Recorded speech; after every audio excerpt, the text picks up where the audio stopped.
सही बच्चों को नमस्कार। हम बात कर रहे थे नीट के जो पीवाईक्यूज पूछे गए हैं प्रीवियस ईयर क्वेश्चन के, उनका सलूशन प्रोवाइड कर रहे थे।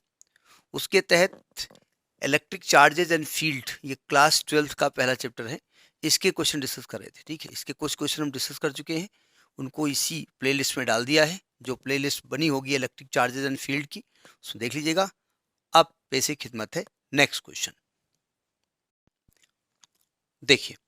नीट 2021 में एक क्वेश्चन पूछा गया था, कहा गया था polar molecules are the molecules. Polar molecules कौन से मॉलिक्यूल्स होते हैं? उनके कुछ ऑप्शन थे कि having a zero dipole moment, acquire the dipole moment only the presence of electric field due to the displacement of charges, acquire dipole moment only when the magnetic field is absent, and having the permanent electric dipole moment.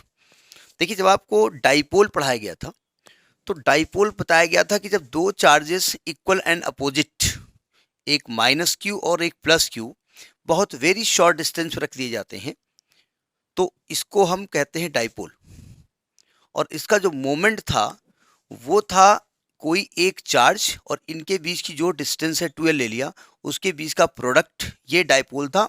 और इसकी direction minus Q से plus Q की ओर होती है। Physics में ऐसा माना गया है। केमिस्ट्री कहती है प्लस क्यू से माइनस क्यू की ओर।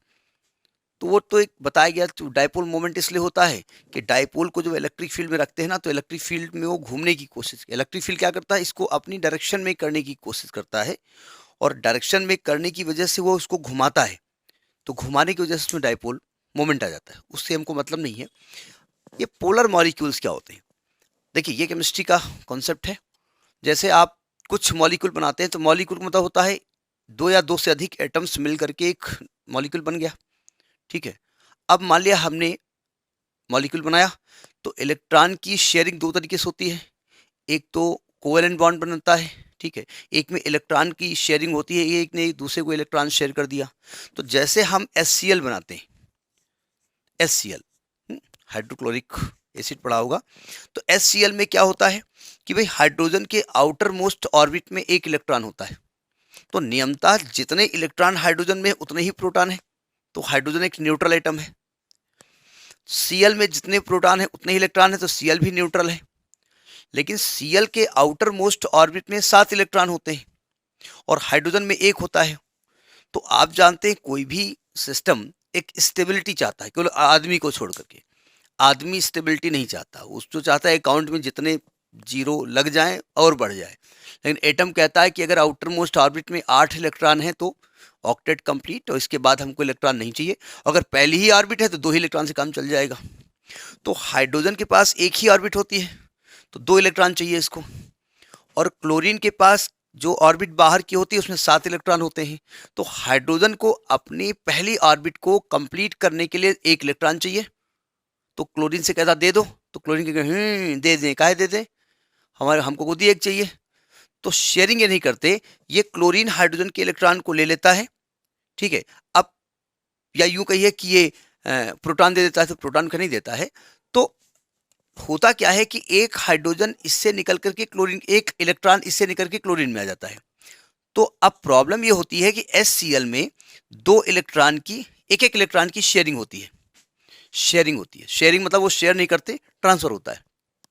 लेकिन क्लोरीन उस इलेक्ट्रॉन को अपनी ओर ज्यादा खींच लेता है, इलेक्ट्रॉन को खींचने की टेंडेंसी उसकी ज्यादा होती है। तो ये जो इलेक्ट्रॉन जाता है ना, ये क्लोरीन की तरफ ज्यादा खिसक जाता है और यहां पर पॉजिटिव चार्ज हो जाता है ना।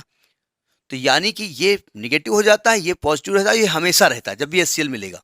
तो ये एक परमानेंट डाइपोल मोमेंट बनता है। जैसे आपने H2O पढ़ा होगा, H2O, तो उसमें क्या होता है, 2 ऑक्सीजन 1 हाइड्रोजन।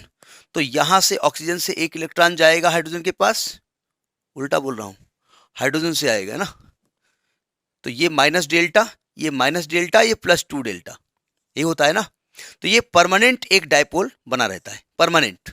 तो यानी एक परमानेंट इलेक्ट्रिक डाइपोल मोमेंट होता है। और ज़्यादा डिटेल में आप जाएंगे तो केमिस्ट्री में चले जाइएगा, ठीक है। फिजिक्स वाले जितना समझा पाएंगे उतना ही समझाएंगे कि डाइपोल वो होता है जिसमें कि पॉजिटिव और नेगेटिव चार्ज ओवरलैप नहीं करते, थोड़ी डिस्टेंस पे हमेशा रहते हैं। और जब भी ऐसा मॉलिक्यूल जो पोलर मॉलिक्यूल होता है, मैं बात पोलर मॉलिक्यूल की कर रहा हूँ, सब मॉलिक्यूल में ऐसा नहीं होता है। H2 में ऐसा नहीं होता है। अगर H2 बनेगा तो उसमें ऐसा नहीं होगा, ठीक है, तो अगर ऐसे मॉलिक्यूल हैं तो उसमें हमेशा परमानेंट इलेक्ट्रिक डायपोल मोमेंट होता है। बहुत छोटा सा क्वेश्चन पूछा गया था। This was NEET 2021 question. Okay.